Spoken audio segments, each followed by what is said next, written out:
بسم اللہ الرحمن الرحیم۔ سال اول کا مضمون علم الادویہ میں اصول کلی کے تحت آج ہمارا تیسرا موضوع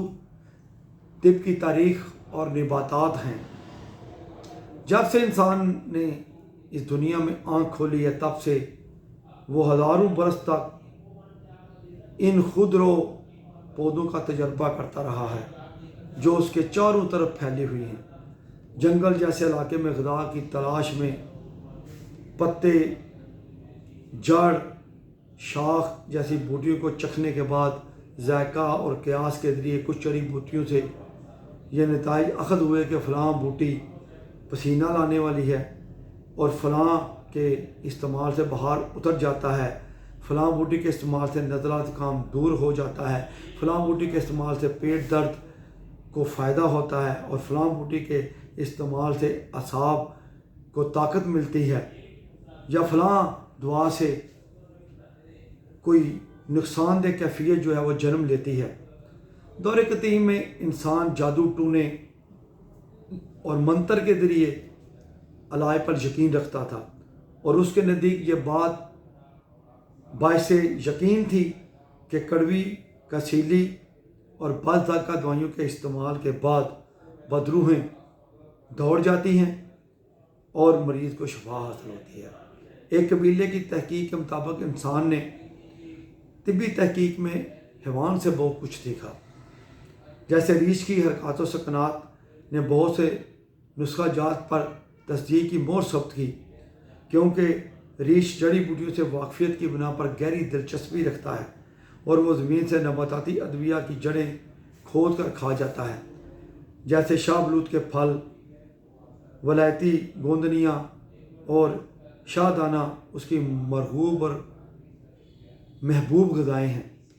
نہایت محنت لگن کے بعد نزلہ زکام کی تقریباً 88 جڑی بوٹیاں، دافع بخار کی 100 جڑی بوٹیاں،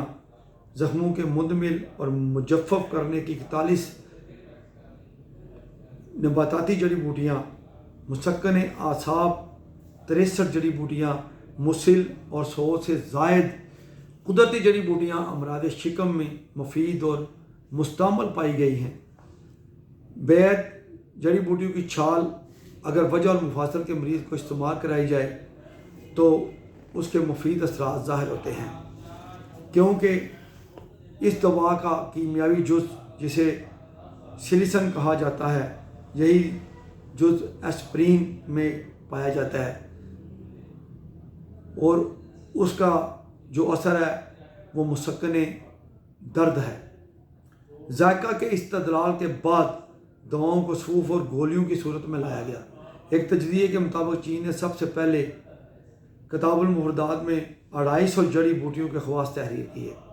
اس کے بعد 52 جلدوں پر مشتمل مخزن کبیر 1356 عیسوی میں جدید تحقیق کے بعد منظر عام پر لائی گئی، جس میں 1000 کے قریب مفردات تحریر تھیں۔ اسی دور میں چین پر منگ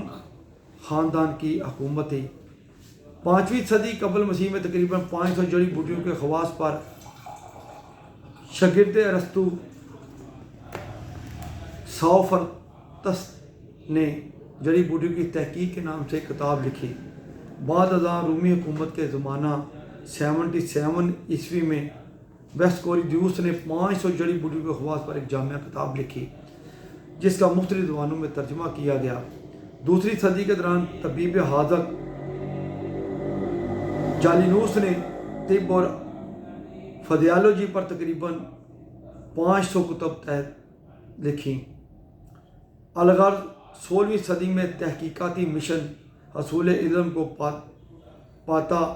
اس نتیجے پر پہنچا کہ اگر کسی بوٹی کے پتے جگر کے لوتھڑوں کی طرح ہیں تو کہا جاتا ہے کہ وہ دوا مقوی جگر ہے۔ اگر پتے دل سے ملتے ہیں تو اس نباتی دوا کو مقوی قلب سمجھا جاتا ہے۔ اسی طرح زرد رنگ کی جڑی بوٹیاں جرکان کے امراض میں اور سفیدے کا درخت جو ہوا کے بند ہونے پر بھی لرزتا ہے اسے ارتعاشی امراض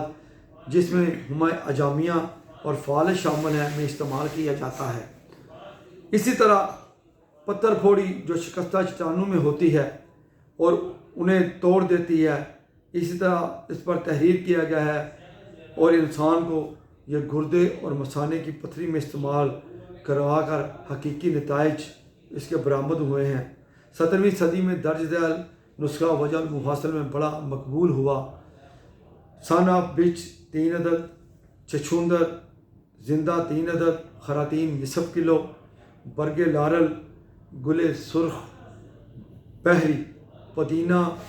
مارجورم شیریں، سنبل 70، سینٹ جان کی بوٹی، ہر ایک مٹھی پر تمام چیزوں کو 1.5 کلو سرکہ میں ملے تیل میں اتنا جوش دیں کہ تمام چیزیں جل جائیں، بعد ازاں نچوڑ کر اس میں موم درد بطخ کی چربی ہر ایک 25 تولہ شامل کر کے محفوظ رکھیں اور مقام مرد پر نیم گرم مالش کریں، بے حد فائدہ ہوتا ہے۔ 18ویں صدی کے بعد 19ویں صدی میں کیمیا دانوں نے مختلف جڑی بوٹی میں پائے جانے والے مؤثر کیمیائی اجزاء کو ان سے الگ کیا، جس میں افیون سے مارفین فریڈرک سرچر نامی کیمیا دان نے حاصل کیا۔ اس کے بعد فرانسیسی کیمیا دان پیلیٹر اور جوزف کیوناٹو نے سنکونا کی چھال سے خالص کونین اور کچلے کے درخت سے اسٹرکنین نکالا۔ اس طرح ایپیکاک کے پودے سے ایمیٹین دریافت کیا۔ بعد ازاں مختلف کیمیا دانوں میں سوما کلمہ سے افیڈرین، اصل سوس ملٹھی سے گلیسرائزا، سونف سے انیسائی، اجوائن سے تھائیمول، پودینہ سے مینتھول، زنجبیل سے زنجبیرس، الائچی سے کارڈیکو جیسے اجزاء حاصل کیے۔ تو دور جدید میں ہم باوجہ بلند یہ کہہ سکتے ہیں کہ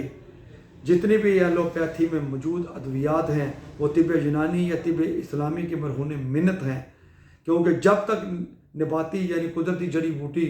نہ ملے تو اس وقت تک ایلوپیتھی ادویہ حاصل نہیں کی جا سکتی۔ اس لیے یہ بات مصدقہ ہے کہ طب یونانی ہمارے مزاجوں کے عین مطابق ہے اور اسے ہر قسم کے ریئیکشن سے مبرہ قرار دیا گیا ہے۔ ہمیں اجنبی اور مانوس جڑوں، شاخوں، پتوں اور چھال کو چکھنے میں احتیاط برتنی چاہیے۔